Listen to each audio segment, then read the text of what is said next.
चलो बच्चों, हमें ए वेक्टर का मैग्नीट्यूड कितना दे रखा है? 5 दे रखा है। और ए वेक्टर माइनस बी वेक्टर के अगर हम मैग्नीट्यूड की बात करें तो वो 8 दे रखा है। और ए वेक्टर प्लस बी वेक्टर के मैग्नीट्यूड की बात करें तो हमें 10 दे रखा है। राइट। तो यहाँ से हमारे पास a vector minus b vector के मैग्नीट्यूड के स्क्वायर का फॉर्मूला है, that is mod of a vector का square plus mod of b vector का स्क्वायर, और माइनस का कितना हो जाएगा? 2 times a vector dot b vector. Right.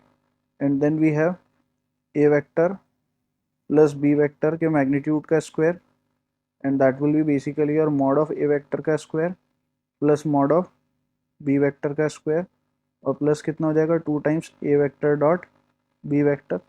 Right ना, अगर हम इन दोनों को ऐड करते हैं तो यहाँ से हमारे पास आ जाएगा कितना?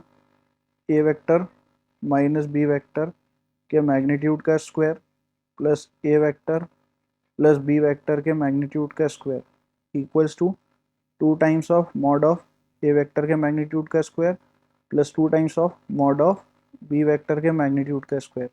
और ये दोनों हमारी टर्म्स क्या हो जाएंगी? कैंसिल हो जाएंगी। नाउ ए वेक्टर माइनस बी वेक्टर का मैग्नीट्यूड 8 गिवन है, तो 8 का स्क्वायर कितना हो जाएगा? 64। इसका 10 गिवन है, तो 10 का स्क्वायर कितना हो जाएगा? 100।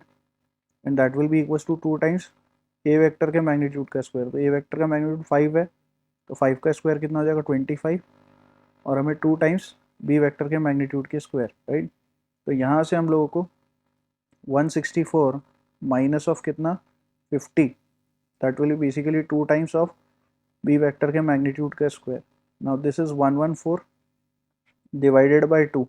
तो यहाँ से बी वेक्टर के मैग्नीट्यूड का स्क्वायर कितना आ रहा है? 57 के इक्वल आ रहा है। राइट। यानी यहाँ से हमारे पास बी वेक्टर के मैग्नीट्यूड की जो वैल्यू आएगी वो कितनी आएगी? √57। कौन सा ऑप्शन करेक्ट है? Option B. आई होप आप समझ गए होंगे। Thank you.